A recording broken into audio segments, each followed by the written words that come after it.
ሰላም የእግዚአብሔር ቤተሰቦች እንዴት ናችሁ? እንደምን ሰነበታችሁ? እኔ አገልጋይ ባሪያ ባላለሁኝ አሁን ባለፈው የጀመርኩት ስለ መንፈሳዊ ውጊያ የሚለውን ትምህርት ሰሞኑን ትንሽ ጠፍቼ ነበር። ትንሽ መንፈሳዊ ውጊያው ትንሽ በርቶ ነበር። አሁን ግን ዛሬ ጌታ ረድቶን ይህችን ሁለተኛ ቪዲዮ ለመስራት በቅቻለሁኝና ስለ ጸሎታችሁ አመሰግናችኋለሁኝ። የጸለያችሁልኝ ሰዎች ጌታ ከናንተ ጋር ይሁን።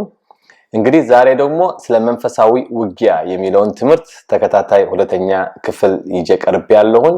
ዛሬ በኤፌሶን ምዕራፍ 6 ከቁጥር 10 እስከ 12 ያለውን ቃል እስከ 11 ያለውን ቃል ብቻ ነው ከበር የምናደርገው። የእግዚአብሔር ቃል በኤፌሶን ምዕራፍ 6 ሲነግረን በእግዚአብሔር ኃይል የሚለውን ቃልና በእግዚአብሔር ጠንካራ እንድንሆን የእግዚአብሔር መንፈስ ይነግረናል ማለት ነው። ኤፌሶን ምዕራፍ 6 ያለውን ቃል ከቁጥር 10 በቀረውስ ይላል በጌታና በኃይሉ ችሎት የበረታችሁ ሁኑ ይላል። ስለዚህ ቃል ነው ዛሬ በጌታ እና በኃይሉ ችሎት ጠንካሮች ሁኑ ይላል ይሄንን ቃል። እና ይሄንን ቃል ምን ማለቱ ነው? ምክንያቱም ይሄንን ቃል ብቻ ነው በዚህ ቃል ብቻ ነው በመናፍስት ዓለም መዋጋትና ማሸነፍ የምንችለው። ስለዚህ ዛሬ በጌታ በኢየሱስ ክርስቶስ ስም እላችኋለሁ ማንኛውንም አይነት ቀንበር በኢየሱስ ክርስቶስ ስም የተሰበረ ይሆናል። ይሄንን ቃል ከሰማን በኋላ መንፈስ ቅዱስ ካስተማረን በኋላ እኛ ደግሞ በርትተን ቀን በቀን መዋጋት እንዳለብን ነው እግዚአብሔር ቃል የሚናገረን። ስለዚህ ቀን በቀን መዋጋት እንዳለብን ያለ እረፍት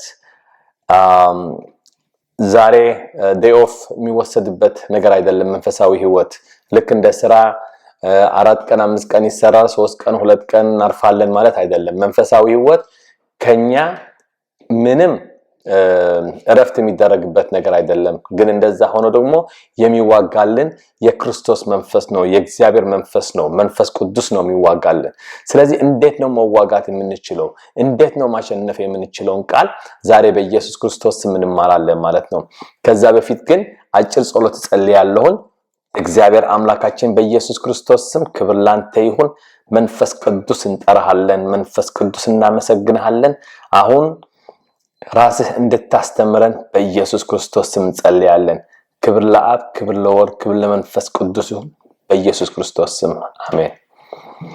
ስለዚህ የዛሬ ቃላችን በኤፌሶን ምዕራፍ 6 ቁጥር 10 ያለውን ደግሜ አነባዋለሁኝ። በቀረውስ በጌታና በችሎቱ በኃይሉ ችሎት የበረታችሁ ሁኑ ይላል። ደግሜ በቀረውስ ይላል በጌታና በኃይሉ ችሎት የበረታችሁ ሁኑ ይላል። በቀረውስ የሚለው ቃል ሲናገር ሐዋርያው ጳውሎስ ከዛ በፊት በኤፌሶን ምዕራፍ 1 ጀምሮ ምዕራፍ 2 ምዕራፍ 3 እያለ እስከ ምዕራፍ 6 ነው የሚናገረው የኤፌሶን መጽሐፍ። የኤፌሶን መጽሐፍ ከሁሉም የመጽሐፍ ቅዱስ መጽሐፎቻችን ትንሽ ለየት የሚያደርገው ምንድነው? ሐዋርያው ጳውሎስ ለሌሎቹ ሲጽፍላቸው ብዙ ጊዜ በቸርቾቹ መካከል የሚፈጠረው የነበረው አንዳንድ ስህተቶች አንዳንድ ክስተቶችን ለማስተካከል ነበር የሚጽፍላቸው ማለት ነው። ለምሳሌ በቆሮንቶስ በተለያየ ችግር ቤተክርስቲያን ስለነበረች ችግሮችን እንዴት መፍታት እንዳለባቸው እሱን ነበር እንትን የሚያደርጋቸው የጻፈላቸው ማለት ነው። ለፊልጵስዩስ ሰዎች ጽፈላቸው እስር ቤት እያለ እሱ ከሄደ በኋላ በአንዳንድ ችግሮች ቤተክርስቲያን አንዳንድ ችግር ውስጥ ገብታ ስለነበር እሱን እንዴት አድርጎ መፍታት እንዳለባቸው ችግራቸው አንዳንድ ነገሮች ሜንሽን ያደርጋል ማለት ነው። የኤፌሶን መጽሐፍ ግን ብዙ መታረም ያለበት ነገር ሳይሆን በክርስቶስ የምናገኘውን ጸጋ በክርስቶስ ያገኘናቸውን ጸጋዎች በሙሉ ነው የሚናገረው ማለት ነው። ስለዚህ ከዛ በኋላ ምዕራፍ 1 ብሎ ጀምሮ ምዕራፍ 6 ግማሹን ከደረሰ በኋላ ከቁጥር 6 የመጨረሻውን እንግዲያውስ ብሎ ይጀምራል። ይሄ የመጨረሻ ማስጠንቀቂያ ማለት ነው። ማስጠንቀቂያ ነው የሚጽፍልን። ስለዚህ አንድ ሰው ማስጠንቀቂያ ሲጽፍ ስለ ውጊያችን እንደዚህ ነው ብሎ ሲናገር በመጀመሪያ ነገር እሱ ራሱ ከኛ ጋር የሚዋጋ ነው ማለት ነው። ስለዚህ ያ የሚጽፍልን ሰው የኛ ግሩፕ ነው ማለት ነው ከኛ ጋር የሚዋጋ ነው ማለት ነው ስለዚህ ይሄንን ውጊያ ስንዋጋ አንድ ሰው ለብቻው የሚዋጋው ነገር ሳይሆን እንደ ግሩፕ ሆነን የምንዋጋው ነገር ነው ማለት ነው ስለዚህ እኛ ብሎ ሲጽፍልን ሐዋርያ ጳውሎስ ለኛ ለሁላችን ክርስቲያኖች ማለት ነው ስለዚህ ውጊያው መዘጋጀት ያስፈልጋል መዘጋጀቱ ግን በአንድ ሰው ብቻ የሚደረግ ሳይሆን በሁላችን ክርስቲያኖች ለአንድ መንግስት የምንዋጋ መሆናችን ነው የእግዚአብሔር ቃል የሚነግረን አንዱን ቸርች ለአንዱ ቸርች ወይም አንዱን ሰው ለራሱና ለራሱ ቸርች የሚዋጋበት ብቻ ሳይሆን መንግስት ነው ውጊያ በቸርችና በቸርች መካከል ውጊያ አይደረግም በተከፋፈሉ መንግስታት ላይ የሚደረግ ውጊያ ነው ሁለት መንግስታት ሲሆኑ ብቻ ነው እርስ በርሳቸው መዋጋት የሚችሉ ነገር ግን የሰይጣን መንግስት የጨለማ መንግስት በዚህ ምድር ያለው የጨለማ መንግስት ብዙ ጊዜ ክርስቲያኖች አንድ ላይ ሆነን ተባብረን እንዳንዋጋ ትልቁ የሚዋጋውና የሚጠቀምበት ሲስተም ምንድነው እርስ በርሳችን እንዳንስማማ ያደርገናል ማለት ነው ምክንያቱም አንድ መንግስት በህብረት የሚሰራ ከሆነ ሁሉም ህዝብ አንድ የሚዋጋ ከሆነ ለማሸነፍ በጣም ቀላል ነው ግን የፈለገ አይነት መሳሪያ አንድ አገር ቢኖራት ያችን መንግስት ብትከፋፍላት ማሸነፍ አትችልም ማንንም ማሸነፍ አትችልም ስለዚህ የኛ የመጀመሪያ ጥሪያችን ምንድነው እኛ እርስ በርሳችን አንዱ በተክርስቲያን ለአንዱ በተክርስቲያን እየጸለየ አንድ ላይ ሆነን እንዴት አድርገን ነው መንፈሳዊ ውጊያ የምንዋጋው ምክንያቱም ጦርነቱ በሁለት መንግስታት መካከል ብቻ ነው በእግዚአብሔር መንግስትና በሰይጣን መንግስት ነው የብርሃን መንግስትና የጨለማ መንግስት ብሎ መጽሐፍ ቅዱስ ይከፍላቸዋል በሁለት ይከፍላቸዋል ሌላ መንግስት የለም ሁለት መንግስት ብቻ ነው ጌታችን ኢየሱስ ክርስቶስ ይዞት የመጣ መንግስት አለ የእግዚአብሔር መንግስት ቀርባለች ብሎ መንግስት ይዞ መጣ በማቴዎስ ወንጌል ምዕራፍ 12 ቁጥር 28 ላይ አጋንንት እኔ ካስወጣሁኝ የእግዚአብሔር መንግስት በእናንተ ላይ መጣለች ብሎ ለእስራኤሎች ለፈሪሳውያኖቹ እንደዛ ብሎ ሲናገራቸው እንሰማለን ምክንያቱም ፈሪሳውያኖቹ የሚጠብቁት የነበሩት መንግስት ነበር መሲሁ ይመጣና አንድ ቀን እኛን ሁሉም ነገራችንን ይቀይርልናል ከሮማውያን አገዛዝ ከባቢሎን አገዛዝ ነፃም ያወጣናል ብሎ ስጋዊ መንግስት ነበር የሚጠብቁ ጌታችን ኢየሱስ ክርስቶስ ግን አጋንንትን ማስወጣት ሲጀምር በአጋንንት ማስወጣት ማለት አጋንንትን ካስወጣ የእግዚአብሔር መንግስት መጣለች ማለት እንደሆነ ይናገረናል ማለት ነው ስለዚህ ዛሬ እኛ ክርስቲያኖች ደግሞ ልክ በጌታችን በኢየሱስ ክርስቶስ በሰጠን ኃይል እኛ አጋንንትን ማስወጣት እንደምንችል አጋንንትን ከኛ ማራቅ እንደምንችልና የሰይጣንን መንግስት መዋጋት እንደምንችል የእግዚአብሔር ቃል ይነግረናል ስለዚህ ዛሬ እንዴት አድርገን ነው መዋጋት የምንችለው ለሚለው ቃል በኃይሉ በእግዚአብሔር ኃይል መጽናት እንዳለብን የመጀመሪያው ነጥቤ ምንድነው አንድ ቤተክርስቲያን በህብረት ነው ማሸነፍ የምትችለው ሐዋርያ ጳውሎስ ሲጽፍልን እንግዲያውስ ብሎ ሲጽፍልን እሱም ራሱ ዛ ጨምሮ ነው ለሁላችን አንድ ላይ ሆናችሁ ለእግዚአብሔር መንግስት የምትወክሉ ሁላችሁ አንድ ላይ ሆናችሁ ተዋጉ ለቤተክርስቲያን አንድ ወንድም ሲደክም አንድ አገልጋይ ሲደክም ያንን አገልጋይ አፋችን ከፍተን እንደዚህ ነው ብለን ከመናገር ለዛ አገልጋይ ሁላችን መጸለይ ማለት ነው አንድ ወንድም በአንድ ቤት ስትኖር አንድ ወንድምህ አንድ ነገር ሲሆን እስር ቤት እንኳን ቢገባ አንድ ወንጀል እንኳን ቢፈጽም ሁሌ ምንድነው የምናደርገው የራሳችን የሥጋ ወንድማችን ስለሆነ ለዛ ወንድም እንሞታለን አንድ ጊዜ አንድ ወንድም በአውቶቡስ እንደዚህ አውቶቡስ ውስጥ እየገባ የሚሰርቅ ወንድም ነው አሁን ይሄ ሰው ታሰረና ከዛ በኋላ የራሱ ወንድም ካንዱ ሰው ጋር እንደዚህ ሲደባደቡ ሲጣሉ ያ ሰው ምን አለው አንተ የሌባ ወንድምህ እኮ ሌባ ነው እናንተ ቤት አጭበርባሪዎች ናችሁ ምናምን ብሎ ሲናገረው ያ ሰው በጣም ተናደደና ከዚህ ሰውዬ ጋር መደባደብ ጀመረና አሁን እንዴ ለምንድነው መደባደበው ብሎ ሰው ሲጠይቀው እንዴ ሌባ እኮ ነው ያለው ለወንድሜ አለው ወንድሙ ግን አውቶቡስ ተራ የሚሰርቅ ነበርና የታሰረ ነው ስለዚህ ወንድሙ ሌባ ነው እውነት ሌባ እኮ ነው ስለሰረቀ ነው እኮ የታሰረው ግን ወንድሜ እንዴት ሌባ ይለዋል ብሎ ለወንድሙ ሲዋጋ ነበር እኛ ደግሞ የክርስቶስ ቤተሰቦች እንባላለን ስለዚህ በክርስቶስ የዳነ ማንንም ሰው የኛ ወንድማችንና እህታችን የኛ ቤተሰብ ነው ማንም በክርስቶስ ከሆነ ማንም እግዚአብሔርን የሚያመልክ ከሆነ እኛ አንድ ቤተሰብ ነን ነው የሚለው የእግዚአብሔር ቃል። በማቴዎስ ወንጌል ምዕራፍ 12 ከቁጥር 46 ስናነብ ጌታችን ኢየሱስ ክርስቶስ አንድ ሰው መጣና ወንድሞችህ ማርያምም ጭምር ይጠብቁሃል ይፈልጉሃል ብሎ ሲናገሩት ሲጠይቁት ከዛ በኋላ ዞር ብሎ አየና ደቀ መዛሙርቱን በማመልከት ምን አላቸው? ወንድሞቼ እህቶቼ እነዚህ ናቸው ብሎ የራሱን ደቀ መዛሙርት ነው የጠራው። ግን በስጋ እናቱ የሆነችው ማርያም በስጋ ወንድሞቹ የሆኑት እነ ይሁዳ እነ ያዕቆብ ሌሎቹ ወንድሞቹ መጥተው እነሱን ግን እነሱ አይደሉም የኔ ወንድሞች ነበር ያለው። ስለዚህ እኛ በመንፈሳዊ ህይወት በመንፈሳዊ ወንድማችን የሆነውን ብዙ ጊዜ እንደ ወንድማችንና እንደ እህታችን አናይም። በስጋ ወንድማችን ለሆነ ግን የፈለገ ነገር ቢያደርግ የፈለገ ወንጀል ቢሰራ ለሱ ደብቀን ምስጢሩን ደብቀን እንኖራለን። አንድ የእግዚአብሔር አገልጋይ አንድ የእግዚአብሔር ሰው ትንሽ ነገር ቢሳሳት ግን እንደዚህ ያደረገ ተብሎ በትልቅ ነገር ነው የሚነገረው። ስለዚህ ይሄንን ሰይጣናዊ ስራ ነው። ውጊያችን ከደምና ከስጋ ጋር አይደለም ይላል እግዚአብሔር ቃል። እኛ መዋጋት ያለብን እንደዚህ አድርጎ ቤተክርስቲያንን የሚከፋፍል ማን ነው ብንል መንፈሳዊ ውጊያ ነው። በመንፈሳዊ ውጊያ እየደከብን ስንሄድ ብዙ ጊዜ በወሬም በአንዳንድ ነገሮችም ጊዜያችን ይጠፋል ማለት ነው። ስለዚህ የመጀመሪያ ነጥቤ ምንድነው? ሐዋርያ ጳውሎስ ይህንን ቃል ሲጽፍልን ስለዚህ ብሎ ሲያስጠነቅቀን እሱ እንደ ቤተሰብ ሆነን መዋጋት እንደሚቻል የሰው ልጅ አንድ ሀገር ስትዋጋ ሁለት መንግስታት ሲዋጉ አንዳንድ ሰው ብቻ አይደለም የሚልኩ። ልክ እግር ኳስ ጨዋታ ላይ ሁለት አገሮች ሲጫወቱ ምንድነው አንዲት አገር 11 ተጫዋች ብቻ ነው ማዘጋጀት የምትችለው፣ ያቺኛው ደግሞ 11 ብቻ ነው ማዘጋጀት የምትችለው። ይሄ እግር ኳስ ነው፣ የእግር ኳስ ህግ ነው። የጦርነት ህግ ግን አንድ መንግስት 30,000 ወታደር ሊኖረው ይችላል፣ አንድ መንግስት ደግሞ 100,000 ወታደር ሊያዘጋጅ ይችላል። ስለዚህ በመንፈሳዊ ዓለም ደግሞ እንደዚህ አይነት ህግ የሚባል ነገር የለውም። መዋጋት ያለብን ትልቅ ምሽግ ትልቅ በጣም ኃያል የሆነ እግዚአብሔር ለጌታችን ለመድኃኒታችን ለኢየሱስ ክርስቶስ የፈተነ ሰይጣን የሚባል ትልቅ መንግስት ያለው በዚህ ምድር አለ።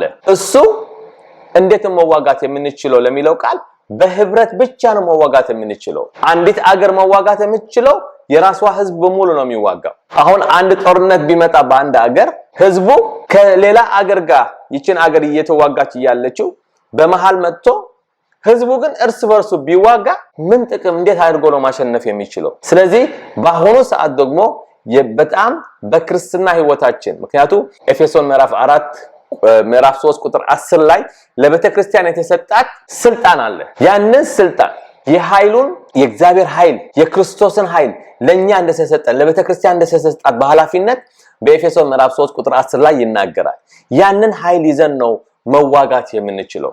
ስለዚህ እንዴት አድርገን ነው መዋጋት የምንችለው ለሚለው ቃል በህብረት መዋጋት እንዳለብን አንዱን ክርስቲያን ሌላኛውን ክርስቲያን ልክ የገዛ የራሱ ወንድም የራሱን እህት የራሱን አባት የራሱን እናት እንደሚያፈቅር ለሌላው ክርስቲያን ለሌላ ቸርች እንደዛ አድርጎ ማፍቀር እንዳለበት ነው የእግዚአብሔር ቃል የሚናገረን። ስለዚህ ዛሬ መልእክቴ በህብረት መዋጋት እንዳለብን ይሄንን የጦርን ሽንገላ ተቃወሙ ዘንድ ለሚለው ቃል ይሄንን የጦርን ሽንገላ መዋጋት የምንችለው ግን አንድ ቸርች ብቻውን መዋጋት አትችልም። አንድ ቸርች ለራሷ ብቻና ለራሷ ህዝብ ብቻ መዋጋት አትችልም። እርስ በርስ ቸርች እየተጣላች አገልጋዮች እርስ በርሳቸው እየተጣሉ ማሸነፍ አይቻልም። ምክንያቱም ጥላቻ የሰይጣን ንብረት ነው፣ የእግዚአብሔር ንብረት የክርስቶስ ንብረት አይደለም። ተፋቀሩ ነው የሚለው። እኔን የምትወዱኝ ከሆናችሁ እርስ በርሳችሁ ተፋቀሩ ይላል። ስለዚህ ማንም ሰው የክርስቶስ ነኝ የምንለው መጀመሪያ እርስ በርሳችን ስንፋቀር ነው። ቤተክርስቲያን ከቤተክርስቲያን ጋር ስትፋቀር፣ አንድ አገልጋይ ከአንድ አገልጋይ ጋር ሲፋቀር፣ አንድ ነብይ ከአንድ ነብይ ጋር ሲፋቀር ከዛ በኋላ ነው የእግዚአብሔር መንግስት ማሸነፍ የምትችለው። ብዙ ጊዜ በፍሬያቸው ትለያቸዋለህ ይላል እግዚአብሔር ቃል። የእግዚአብሔር መንፈስ ያለበት አገር ብዙ ጊዜ ጦርነት፣ ችግር፣ መከራ አትሰማበትም። በአንዲት አስቴር የእስራኤል ህዝብ ከሞት ተረፈ።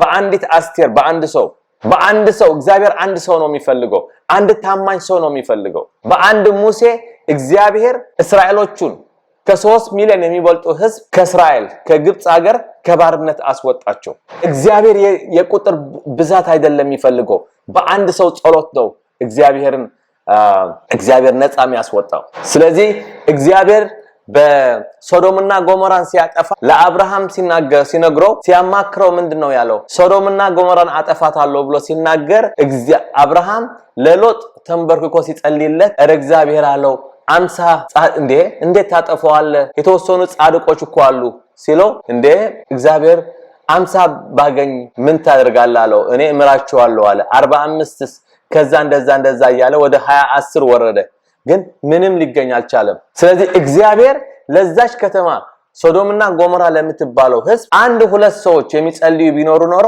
ያችን አገር ይመራት ነበር ማለት ነው ስለዚህ በአገራችን ባንዳን በህዝባችን ብዙ ጊዜ እንደዚህ ችግር መከራ ሲበዛ በተለይ በአሁኑ ሰዓት በኢትዮጵያ ጦርነት አለ እንዴት ይሄንን ህዝብ ክርስቲያን በበዛበት አገር መንፈስ ቅዱስ በሚንቀሳቀስበት ይሄንን ነቢያቶች ባሉበት አገር አገልጋይ በበዛበት ሰዓት ብዙ ክርስቲያን በበዛበት ሰዓት እንደዚህ አይነት ጦርነት ሊነሳ ይችላል ለአገሩ ተንበርክኮ የሚጸልይ ብዙ ሰው አለ ወይ ስለዚህ ይችን አገር ነፃ መውጣት የምትችለው እኮ ህዝብ ሲጸልይ እኮ ነው የራሱ ሪስፖንሲቢሊቲ ወስዳል አንዳንድ ሰው አስቴር እኔ ያለሁኝ እንዴት የእስራኤል ህዝብ ማለቅ ያለበትም ብላ የራስዋን ሪስክ ወስዳ ሁሉም ሰው 3 ቀን ጾምና ጸሎት አወጀች መጨረሻ ደግሞ የእስራኤል ህዝብ እግዚአብሔር ያንን ነገር ገለበጠው ስለዚህ ባንዳንድ አገሮች ለሚመጡ ነገሮች በመጽሐፍ ቅዱሳችን ብዙ ጊዜ እናያለን ችግር ሲመጣ ህዝቡ ይጸልያል ወደ እግዚአብሔር ይቀርባል እንጂ ህዝቡ እርስ በርሱ የክርስቶስን ተከታይ የሚባለውን ህዝብ እርስ በርሱ አይዋጋም እርስ በርሱ በአንድ ከተማ ሆኖ በአንድ አገር ሆኖ እንዴት ሊዋጋ ይችላል እንዴት ሊያሸንፍ ይችላል መንፈሳዊ ውጊያ እንዴት ማሸነፍ እንችላለን እንደዛ ሆኖ በአሁኑ ሰዓት በክርስቲያን ህብረተሰብ እንዴት በጎሳ ተከፋፍሎ በተክርስቲያን ማሸነፍ ትችላለች እንዴት አድርጎ ነው ሰው የክርስቶስ ከሆነ በኋላ አንድ ክርስቶስ በአንድ መልክ መኖር መንቀሳቀስ ሲገባን ሰው በጎሳ ተከፋፍሎ በዘር ተከፋፍሎ እንዴት አድርጎ ነው ማሸነፍ የሚችለው መንፈሳዊ ውጊያን ማሸነፍ የሚቻለው ሰይጣንማ ይከፋፍላል እኮ በጎሳ ይከፍላል በዘር ይከፍላል ምንም ነገር ዘር የሚባል ነገር በአለም የለም አለ ዘር የሚባል ነገር ኦፍ ኮርስ ግን ዘር የሚባለው ነገር የሰው ልጅ አንድ ዘር ብቻ ነው ያለው እሱ ደግሞ የሰው ልጅ ዘር የአዳም ዘር ይባላል ሁሉም ሰው የአዳም ዘር ነው እግዚአብሔር ሲፈጥር ወንድና ሴትን ፈጠረ ነው የሚለው በራሱ አምሳል በራሱ መልክ ወንድና ሴት ነው የፈጠረው እንጂ የአንዱ ብሔር እንትናና የእንትና እያለ አልፈጠረም ኢትዮጵያዊ ኤርትራዊ አሜሪካዊ እያለ ኢትዮጵያ እግዚአብሔር አልፈጠረም እግዚአብሔር የፈጠረው ወንድና ሴት ነው የፈጠረው ሌላ ሰው ሁሉም የአዳምና የሔዋን ዘር ነው ዘር ማለት ኢን ጀነራል እንደዛ ማለት ነው የሰው ማንንም ሰው የራሱ ዲኤንኤ አለው ዲኤንኤው አሜሪካ ያለው ሰውና ኢትዮጵያ ያለው ሰው ቼክ ቢደረግ የሰው ዲኤንኤ ነው ያለው ኢትዮጵያ ውስጥ ያለው የአንዱ ብሔርና ሌላው ብሔር አምጥተን ቼክ ብናደርገው የሰው ዲኤንኤ ነው ያለው ሁለት አንበሶች አምጥተን ቼክ ብናደርጋቸው የአንበሳ ዲኤንኤ አላቸው ሁለት ውሾች አምጥተን ቼክ ብናደርጋቸው የውሾች ዲኤንኤ አላቸው ማለት ነው ያንን ዲኤንኤ ነው ዘር የሚባለው ማለት ነው ስለዚህ አንበሳና ሰው ቢጣላ ቢዋጋ ሁለት ዘሮች ተከፋፈሉ ማለት ይቻላል ሁለት ዘሮች ተዋጉ ማለት ይቻላል አንድ ኢትዮጵያና ሶማሊያ አሁን ቢዋጉ ሁለት ዘሮች አይደለም የተዋጉ ሁለት ዘሮች አልተዋጉ ሁለት አገሮች ተዋጉ ሁለት መንግስታት ተዋጉ ነው የሚባለው በአንድ አገር ሰው የሚባል ነገር ኢን ጀነራል የአዳም ዘር ነው ዘር የሚባል ነገር በአለም አንድ አይነት የሂውማን ሬስ የሚባል ነገር ብቻ ነው ያለው ይሄንን ስለ ዘር ብዙ ወደዛ አልገባም ግን ለመጀመሪያ ጊዜ በዚህ ዓለም ዘር የሚባል ነገር የመጣው በ1760 አካባቢ እነዚህ የፍሪሜሰን መሪ የነበረው በዛን ሰዓት ነጭና ጥቁር ነጮቹ ከጥቁሮች የበለጠ እናስባለን የተለየ ጭንቅላት አለን በማለት የፈጠረው ነው ከዛ በኋላ ደግሞ በ1800 አካባቢ ደግሞ ይሄንን ነገር ፊሎሶፈሮቹ የሚባሉ በዛን ሰዓት የነጮቹን ህዝብ ከፍ ለማድረግ ብሎ ያመጡት ነገር ነው ከዛ በፊት ጥቁርና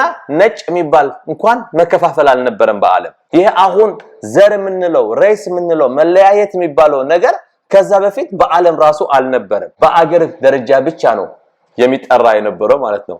አንዲት አገር የዛኛውን አገር ህዝብ የተለየ ባህል አለው ታከብረዋለ። ከዛ በተረፈ ግን በአንድ አገር ውስጥ ግን መለያየት ዘር የሚባል ነገር አልነበረም። መከፋፈል የሚባል ነገር እስካለፈው 150 ዓመት ድረስ አልነበረም። እንደዚህ ነገር የመጣው አሁን ነው፣ ሰይጣናዊ ነው።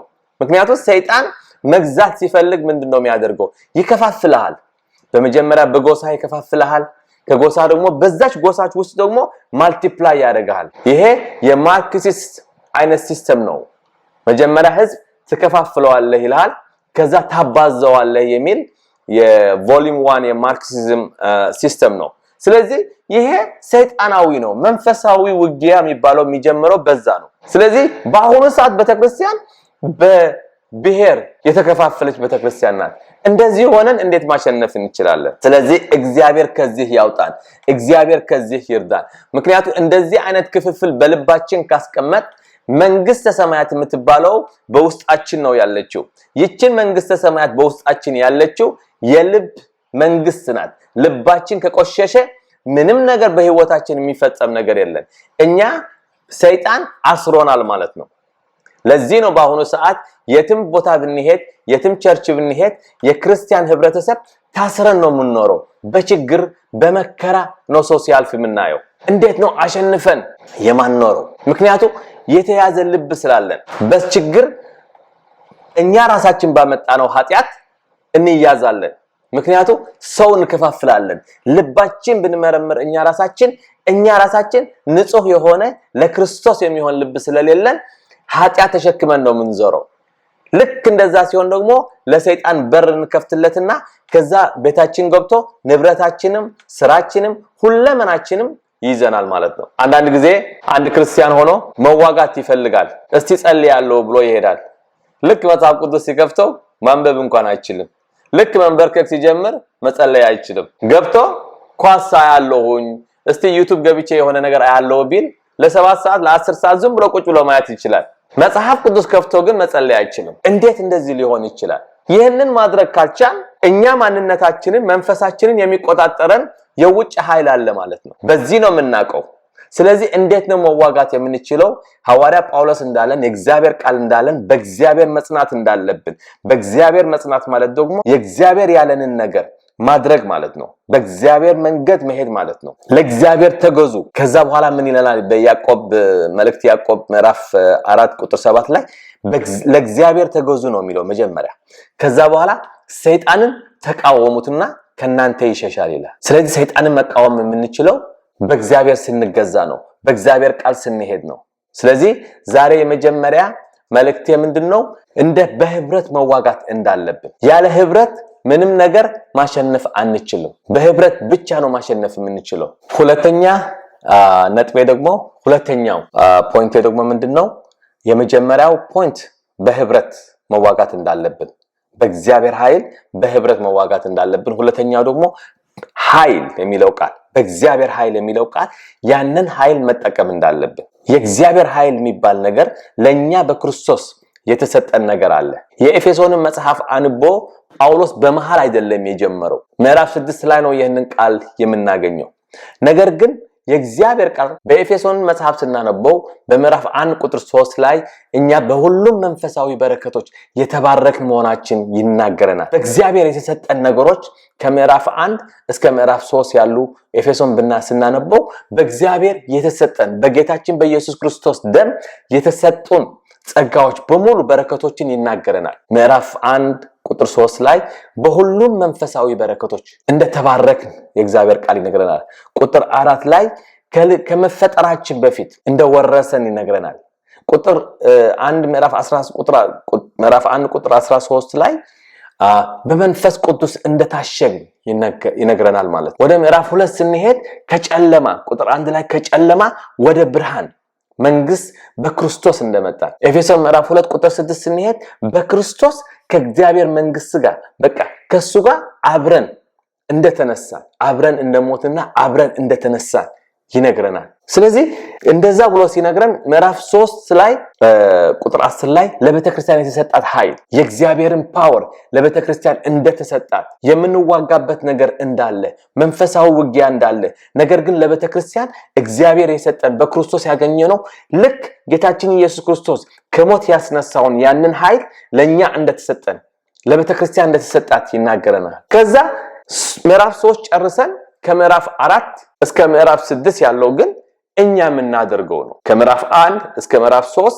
ጌታችን ኢየሱስ ክርስቶስ ወይም እግዚአብሔር ለኛ ያደረገልን ነገር ነው። እዛ ላይ ምንም እኛ የምናደርገው ነገር የለም።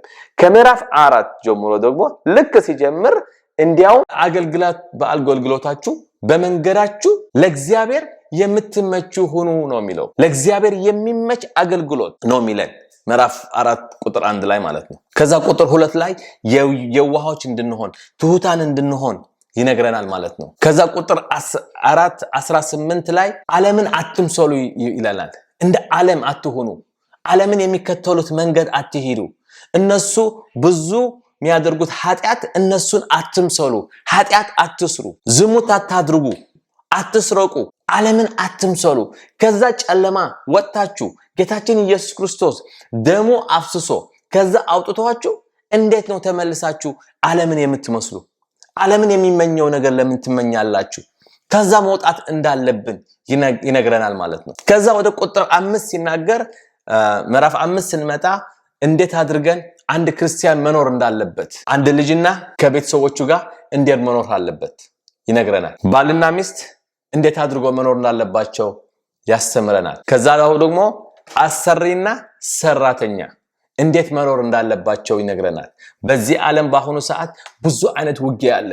በቤተሰብ እንኳን ቤተሰብ እና ህፃን ልጅ ቤተሰብ ማይከበርበት ጊዜ በአሁኑ ሰዓት ያሁኑ ያለው ጄነሬሽን የራሱ የሆነ የድሮ ጄነሬሽንና ያሁኑ ጄነሬሽን ስናየው በአሁኑ ሰዓት ቤተሰብ ማክበር ራሱ በጣም ትልቅ ነገር እንደ ኃጢያት የሚቆጠርበት ጊዜ ነው። በብዙ አገሮች በአሁኑ ሰዓት ነፃነት የሚባል ነገር አለ። በአሁኑ ሰዓት በቤተሰብና በልጅ መካከል በአባትና እናት በልጃቸው መካከል ብዙ ችግር ያለበት ጊዜ ነው።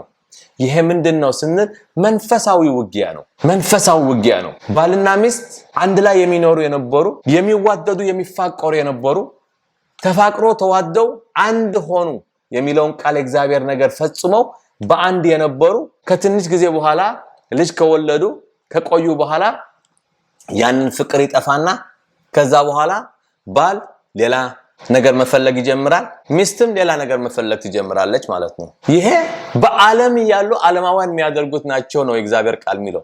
ከዚህ ውጡ ነው የሚለን። እነዚህ ነገሮች መንፈሳዊ ውጊያዎች ናቸው። ምክንያቱም ሰይጣን ወደ ራሱ ወደ ጨለማ ቦታ ወደ ጨለማ መንግስቱ የሚመልሰን እንደዚህ ነገሮች በማሰራት ነው። በክርስቶስ ድኛለሁ ማለት የሰው ልጅ ይችላል። መዳንን የሚታወቀው ግን በኑሮ ነው፣ በፍሬህ ነው። የሰው ልጅ በኑሯቸው በፍሬያቸው ትለያቸዋለህ ነው የሚለው እግዚአብሔር ቃል። የክርስቶስ የሆነ ሰው የክርስቶስን ህይወት እየመሰለ የክርስቶስን ህይወት ነው የሚይዘው። ጴጥሮስ ጌታችን ኢየሱስ ክርስቶስን ሲክደው የመጀመሪያ ሴትየዋ መጣችና ይሄ እነሱን ይመስላል እሱን ይመስላል አለችው። እንዴት? ጴጥሮስና ህዝቡ እዛ ተሰብስቦ የነበሩ በሙሉ አይሁዳውያን ናቸው።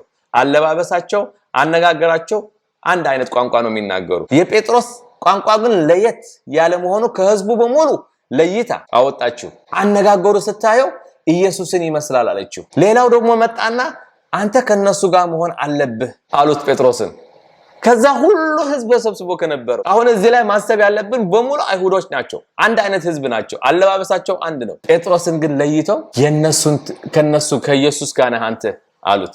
ሶስተኛ ጊዜ መጣ ሌላ ሰውና አንተ እነሱን ትመስላለህ አለችው። ስለዚህ የክርስቶስ የሆነ ሰው ባነጋገሩ በመንገዱ በሚያደርገው በሁሉም ነገር ይታወቃል ነው እግዚአብሔር ቃል የሚለው። ስለዚህ እኔ ክርስቶስን እንደምመስል እናንተ ደግሞ ክርስቶስን ምሰሉ ነው እግዚአብሔር ቃል የሚለው። ብዙ ጊዜ የሰው ልጅ በአሁኑ ሰዓት ብዙ ነገር የበዛው ምንድነው ብንል ዕውቀት በዝቷል። ሰው ቴዎሎጂ ያጠናል፣ ሰው መጽሐፍ ቅዱስ ይሸመድዳል፣ ሰው ብዙ ጊዜ ብዙ ነገር ያደርጋል በአሁኑ ሰዓት ማለት ነው። ግን ኢየሱስን ነው ማጥናት ያለብን። መጽሐፍ ቅዱስ ሳይሆን ማጥናት ያለብን ኢየሱስን ነው የምናጠናው።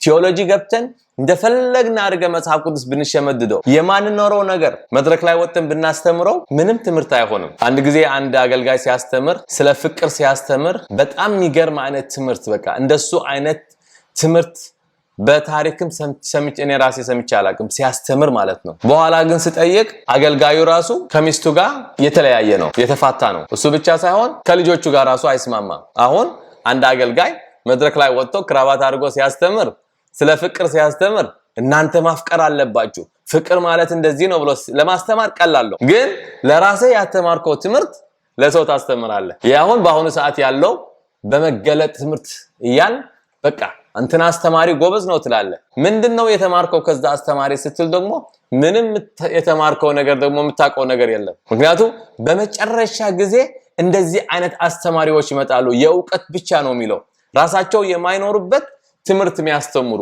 ዕውቀት ይበዛል ይላል በዳንኤል መጽሐፍ ላይ። በመጨረሻ ጊዜ ያን አንታይ ክራይስት በሚመጣበት ታይም ብዙ ጊዜ የሚበዛው ምንድነው አለ ዕውቀት ይበዛል። በአሁኑ ሰዓት የቴክኖሎጂ ዕውቀት አለ። ቴክኖሎጂ በብዙ ነገር እየተሰራ የምናየው ነገር ነው። በአሁኑ ሰዓት ዕውቀት በዛ። በሱ ልክ ደግሞ ባይብል ዕውቀት በዛ፣ ቴዎሎጂ በዛ። ግን ቴዎሎጂ ራሱ ሰው ቴዎሎጂ ይማራል፣ ግን ህይወቱ የተለየ ነው ምንም። ስለዚህ መዋጋት የምንችለው እነዚህ ነጥቦችን መጀመሪያ በህብረት መዋጋት እንዳለብን፣ ሁለተኛ ደግሞ በእግዚአብሔር ኃይል መዋጋት እንዳለብን ነው የእግዚአብሔር ቃል የሚናገረን። አለበለዚህ አሸናፊዎች ሆነን መኖር የምንችለው በእግዚአብሔር ኃይል ብቻ ነው። በህይወታችን ውጊያ ሁሉ ጊዜ ከኛ ጋር የሚቀር አለ። ውጊያ በቤታችን ውጊያ አለ። እያንዳንዱ ክርስቲያን መንበርከክ ያለበት መዋጋት ያለበት የራሱን ህብረተሰብ የራሱን ቤት ስለራሱ ቤተሰብና ስለራሱ ቸርችም በህብረት መጸለይ ያለብን። ነገሮቻችን አንዳንድ ነገሮች ሲታሰሩ መንበርከክ ነው ያለብን፣ መዋጋት አለብን። ምክንያቱም ስፒሪቹዋሊ መንፈሳዊ ህይወት ላይ የታሰረ ነገር አለ። የታሰረውን መንፈሳዊ ህይወት በተክርስቲያን ሄደን ለአንድ ነቢይ ጸልይልን ብንለው በነቢዩ ጸሎት አንድ ነገር ሊፈታ ይችላል። በዛን ሰዓት ልክ አንድ ቤት ሌባ የመጣ ሲያስቸግራቸው ፖሊስ ጠሩና ከዛ በኋላ ሌባውን አሰሩት። ከዛ በኋላ እስር ቤት ስለገባ ሌባው ከእንግዲህ በቃ ሌባ የሚባል ነገር ጠፍቷል። ስለዚህ ሌባ የሚባል ነገር ስለሌለ ሌባው ስለተያዘ ከእንግዲህ እኛ በራችንን መዝጋት አያስፈልገንም ይላል ማለት ነው። ክርስትና ደግሞ እንደዛ ነው። አንድ ሰው አጋንንት ከወጣ በኋላ በማቴዎስ ወንጌል ምዕራፍ 12 ጌታችን ኢየሱስ ክርስቶስ ቁጥር 43 እስከ ቁጥር 46 ያለው ስናነበው አጋንንት ከወጣ በኋላ ይላል ተመልሶ ወደዛች ቤት ወደ ቤቴ ተመልሼ ልግባ ነው የሚለው። ወደ ቤቴ ነው የሚለው። የራሱ ቤት የድሮ ቤቱ የነበረው እዛ ብቻ ነው የሚመቸው። ከዛ ይሄድና ያቺን ቤት ቼክ ያረጋታል።